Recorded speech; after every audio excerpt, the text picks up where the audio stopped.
Traveler and Paimon! Perfect timing! We were literally just saying how there's no way we're holding this victory feast without you. Any longer, and we would have postponed it till tomorrow. How are you feeling today? Much better. Thanks. Don't worry about me. Relieved to hear it. If that changes, just let me know. Happy to check you over at any time. Yep, we're here for you. Anything you need, just let us know. Oh wait, where's Never? How are her eyes doing? Nefer's right over there. I'm sure she'd love to catch up with you. Hello, you. Recovered from the battle? Come on, what do you mean? Of course I'm gonna ask. I care about my friend's well-being. And we are friends, aren't we? Get yourself a drink. You've more than earned it. In fact, today, your drinks are on me. Lord Sangamabe's got you covered. Wow, really? What about Paimon? Has she earned it too? Has she? Please? Well, you haven't been through quite as much as the Traveler, but... what the heck, sure. Yay! Wow! Drinks on Dory! What a historic day. Hey, keep your voice down, or everyone else is gonna want in too. Have you heard anything I've been saying recently? Doing business in Nodcry has been an absolute nightmare. If I'm buying for everyone, oh... Okay. Paimon will speak more quietly. Jeez. That's more like it. Don't you forget, Lord Sangamabe doesn't just go around buying drinks for anyone and everyone.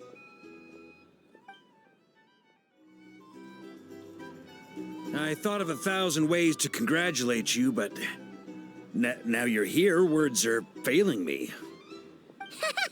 The honorary knight stuns them speechless once again. Well said. The honorary knight showed us all how it's done. The other knights tell me that Mondstadt was the first stop on your journey. All of us are truly delighted to count you as our friend. I'd like to thank you for supporting the Knights of Favonius, and also for helping us save Nodcry. Nonsense! Of course I'm gonna mention it. This is more than just business. It's a relationship. And there can be no relationship without showing gratitude where it's due. I see you've recovered. You bet. Snooze his way to a full recovery. Glad to hear it. A healthy body is paramount. Nothing else in life is possible without it. So take it slow. You can't afford an injury. Paimon, too! You really saved the day when you swooped in to open that gateway. I came to accept that although Rerir was my friend in the past, here and now, he was an enemy that must be defeated. Though I will never fully understand what happened between us, I could not let this crisis deepen any further. We fought a very necessary battle, and you played your part admirably. Yeah, and if you ever need to talk, just remember, we're always here. I'll do that.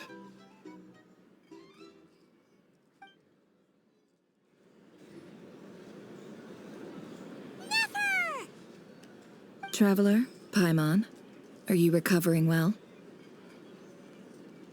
Turns out that moon chanter has some real talent after all. My eyes were mostly recovered after just a couple days' rest. I can actually open them again now. Yeah, but you gotta be careful. Lauma says not to strain your eyes while they're still healing. Yes, thank you. I'm well aware. Yehoda, could I borrow you for a moment? I could do with an extra pair of hands. Oh, sure. Coming. Did you hear that? I gotta go help Lauma for a second. You guys chat among yourselves. I'll grab us some drinks on the way back. Paimon, you still like 'em sweet? You bet! Make it extra sweet, because Paimon's earned it. Sure thing!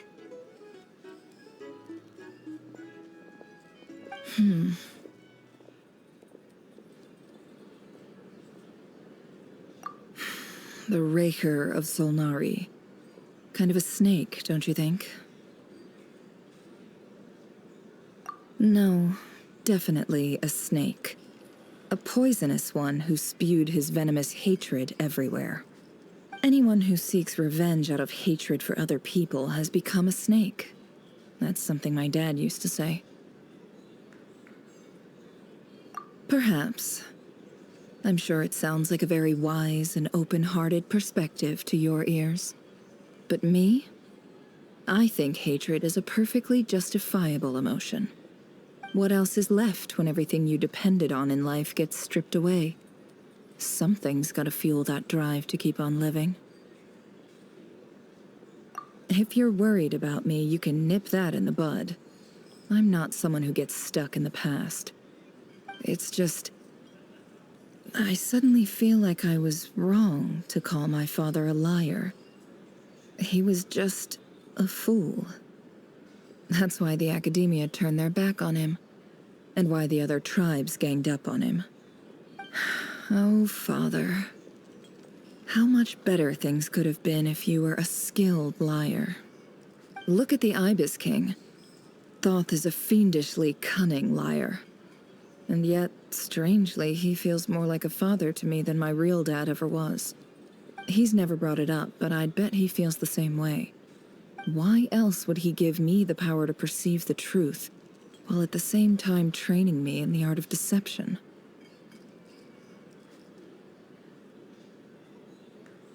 Well, King Deshret banished him to Aru, which is essentially a prison, and posed 3 questions to him. He promised that he'd have his freedom if he could find the answers. His response was to take on a physical form and approach me, hoping that I could become his envoy and search for one of the answers on his behalf. Did he really think I'd fall for that? He's stuck there. He can't make me return what he gave to me.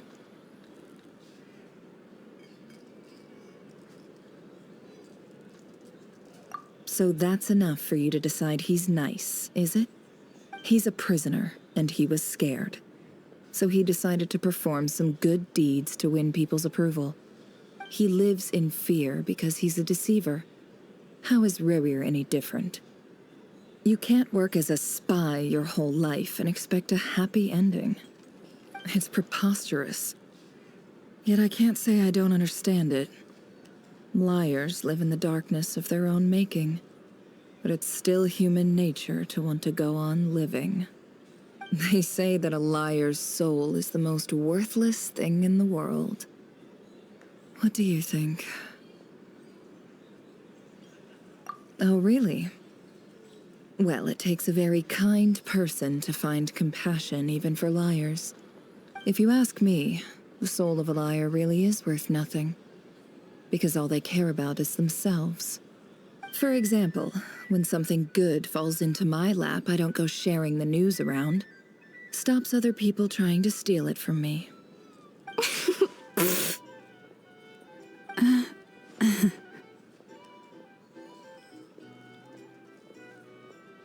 So be it. They have sharp ears. I can't keep anything from them. Oh, is that what it looks like? Well, you all know my past now, and I can't simply eliminate everyone who knows too much. So I guess I just have to put up with you, for the foreseeable future at least. When you find yourself in a situation you can't control, the safest play is to keep calm and start monitoring everyone involved like a hawk. In the intelligence world, you need to have a sense of perspective and play your hand accordingly. If you understand what's at stake, please ensure my secret is safe with you. I trust you'll respect my wishes as a friend. But don't forget, I will also be watching you like a hawk. Very good. Oh, wait! Now that the panic's over and we've all calmed down, Paimon suddenly remembered something. After all that build-up, our mystery ally never showed up even once!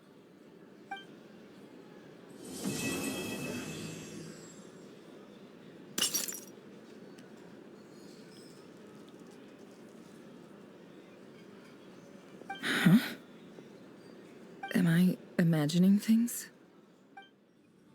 So, that close colleague who stayed behind with you? What's he been up to recently? Don't know, don't care. I get more normal human interaction from hanging out with Bosco 2 than him. Although, now you mention it, he hasn't bothered me in a while. I wonder if...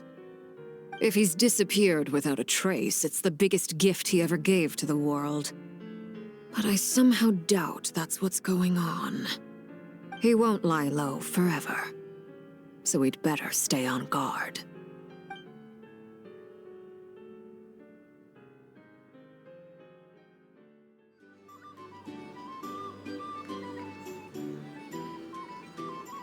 Ah, Lord Sangama Bay.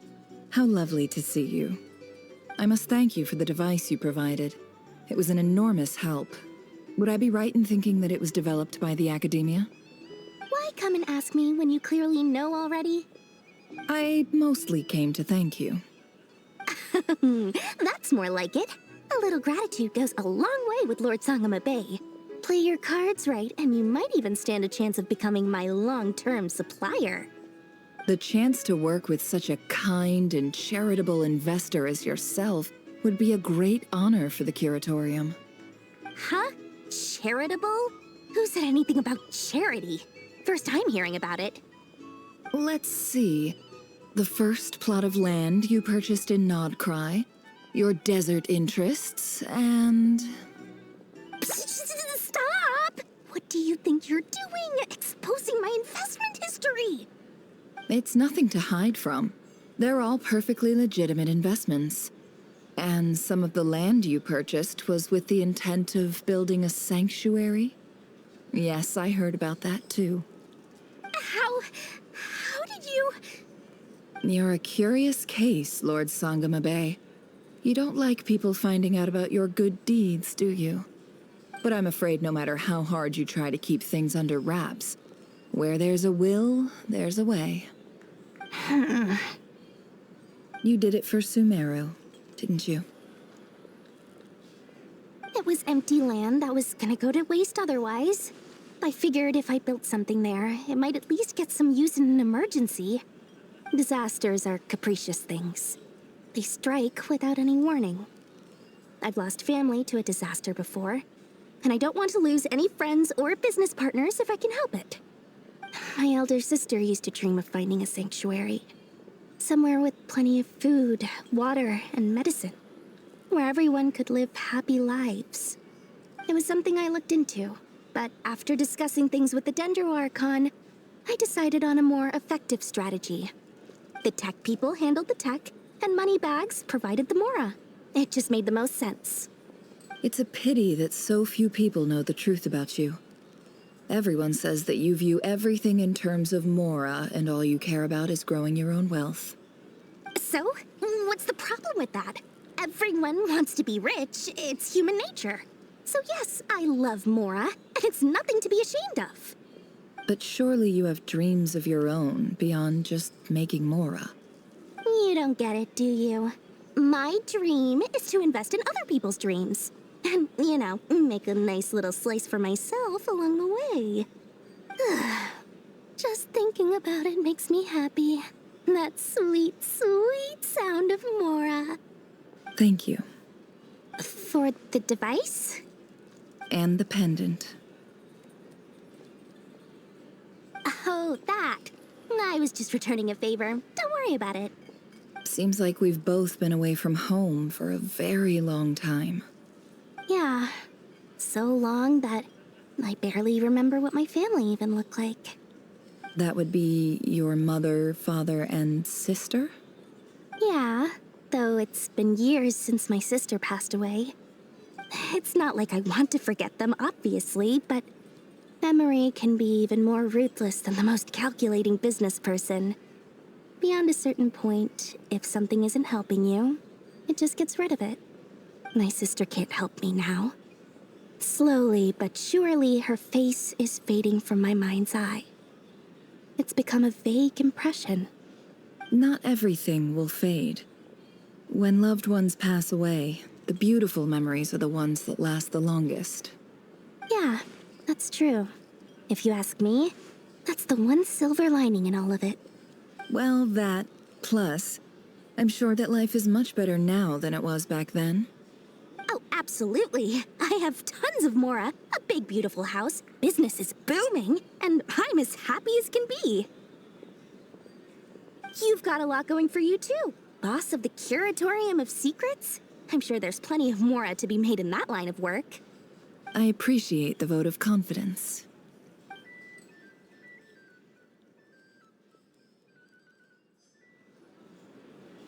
How have you been holding up? Any adverse reactions? If you start to take a turn for the worse, make sure you tell me right away.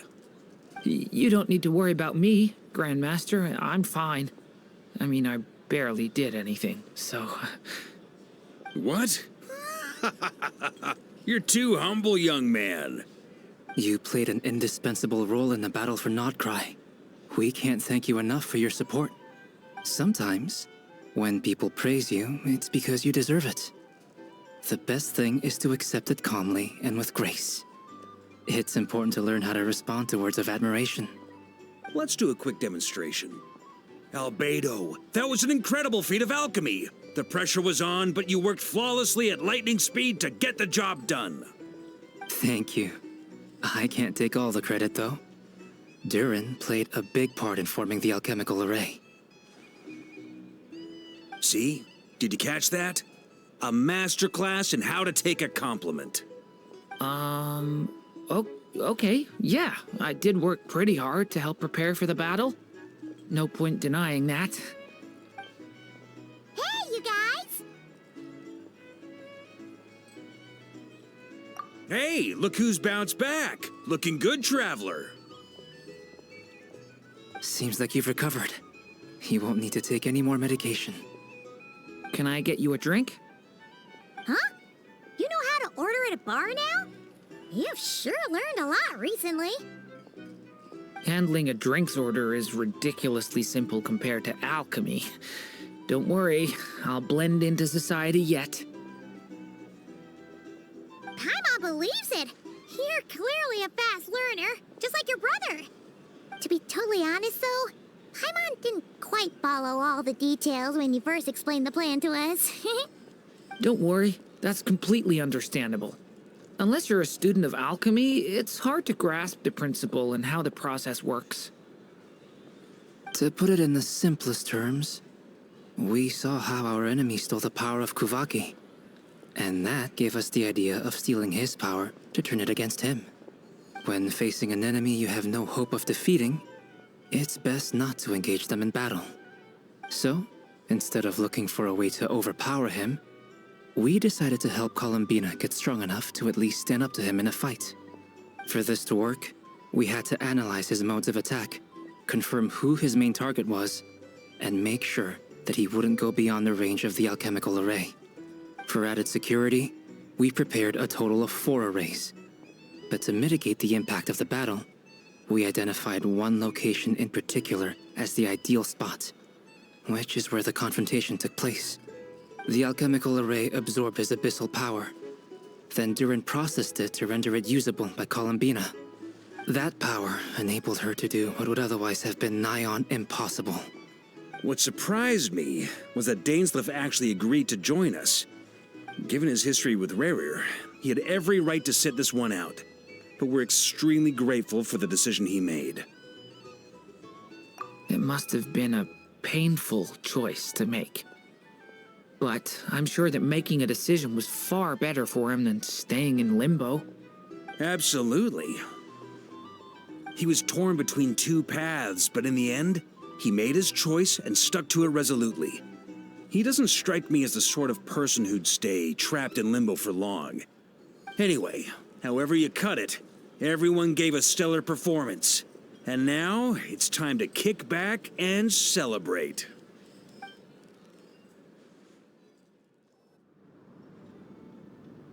That's the only reason you're here. Yes, I've thought a lot about it. And I've realized that you, me, and Arlecchino should be friends. I think this is very important. So I felt I had to come and tell you. Well, this is a new one. I'm so moved. I can't even hold my teacup. If that's all, you can leave now. Do you not want to be friends with me? Or is it that you prefer being coworkers? What is this, Columbina? Are you deliberately testing my patience threshold? Right now, my politeness module is active. But if you say another word, I swear I'll shut it down.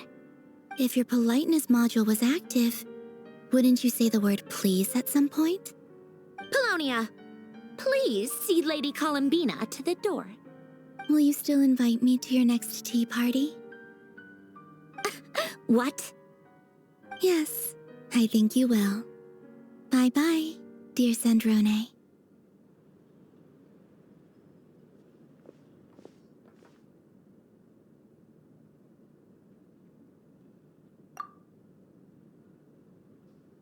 Last time, the Wild Hunt escorted you out.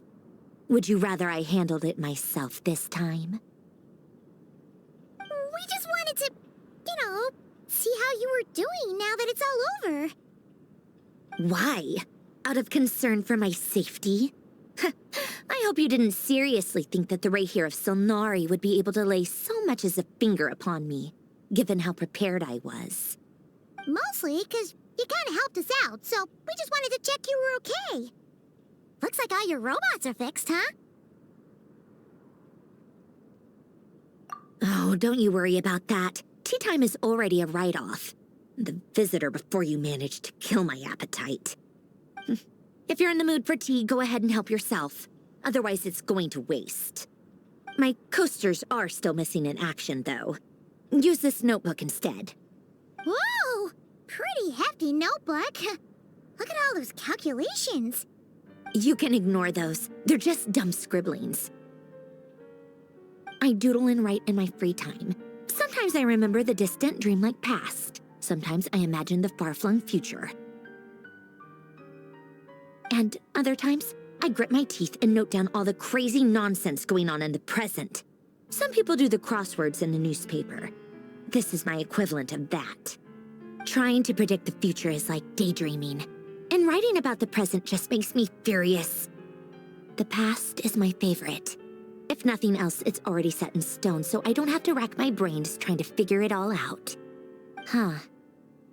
Although, having said that, the only vaguely interesting memory in my past is probably that guy they call Lord Artificer.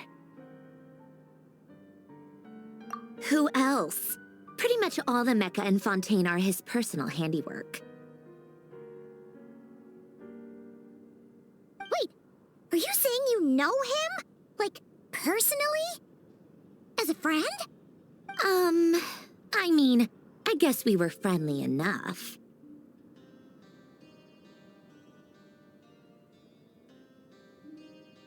Yep.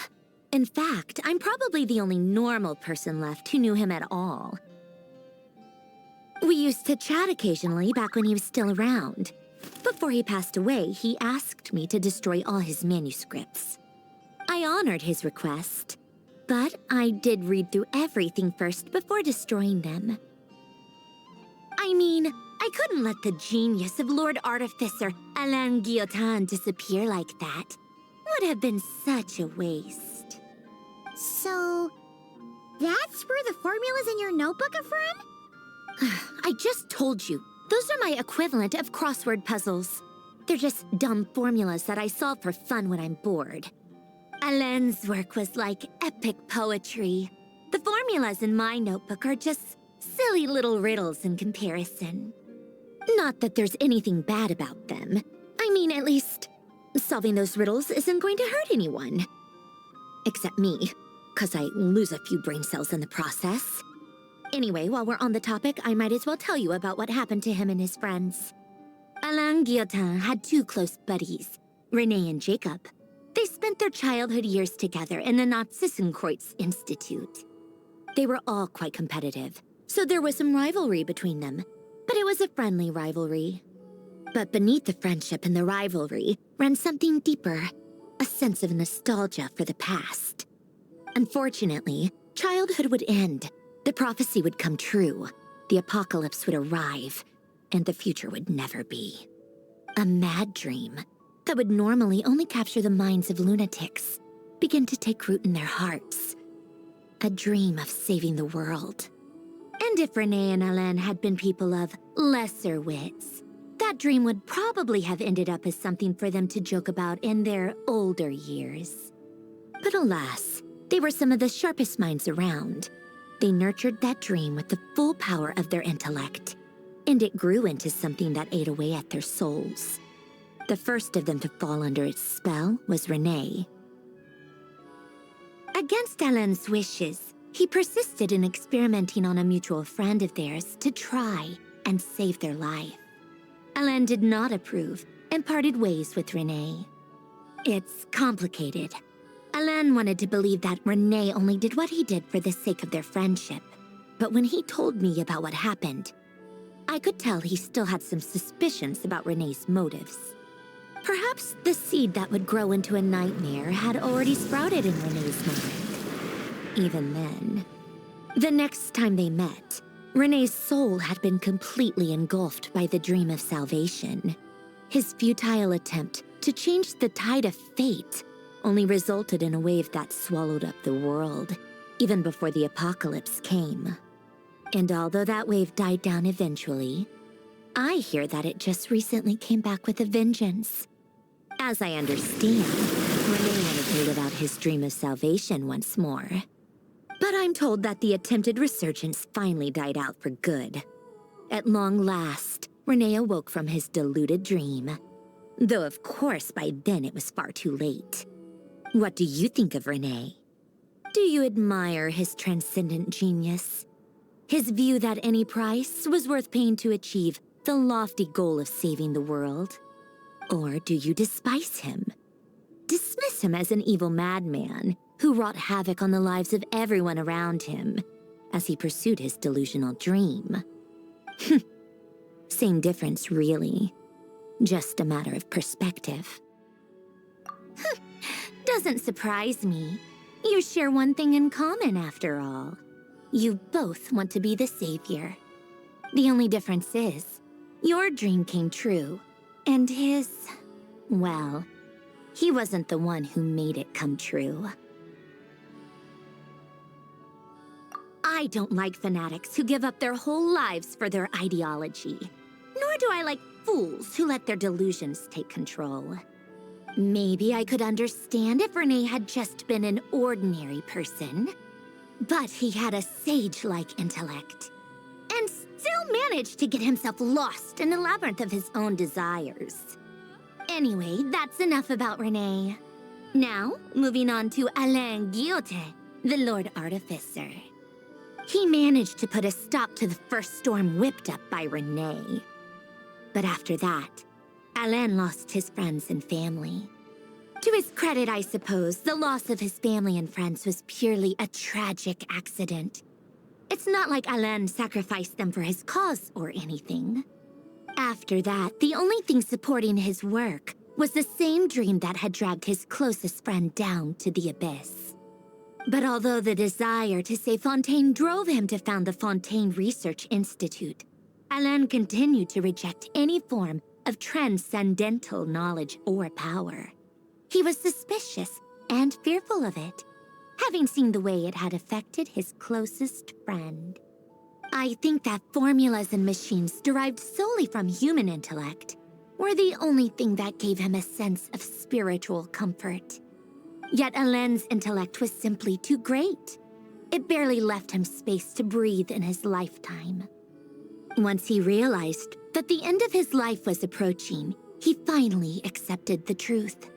The Nazissenkreuz Institute needed someone, and a human being, to see its story through to the end.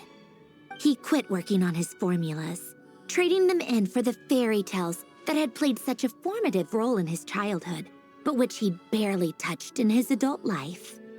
He told me that the director of the Nazissenkreuz Institute used to read those fairy tales to the children as bedtime stories. Apparently, they worked wonders at sending kids off to sleep.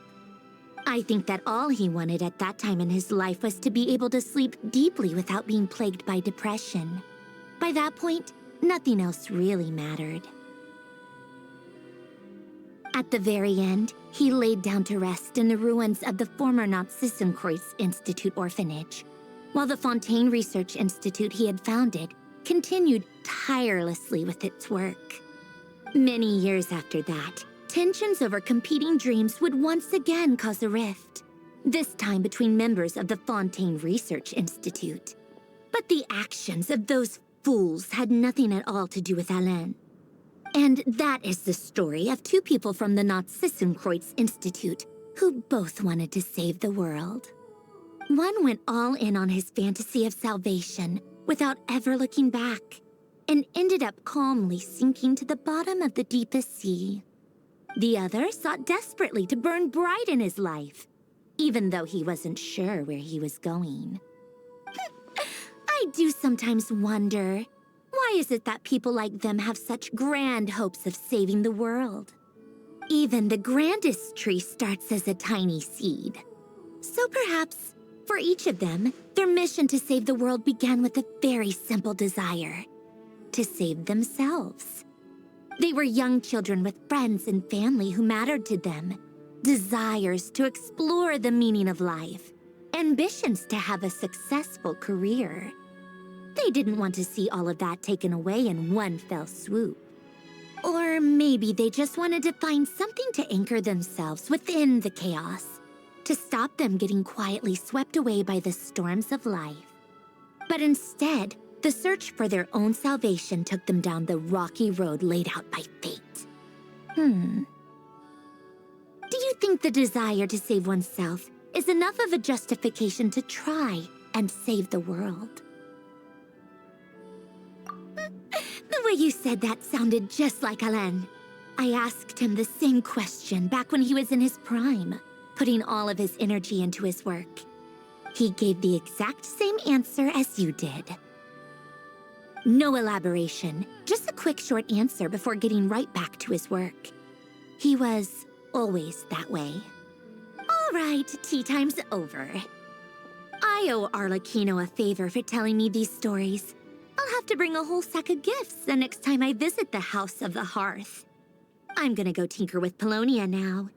You guys can do whatever you want, as long as it doesn't involve interrupting me. Polonia, exit hibernation mode.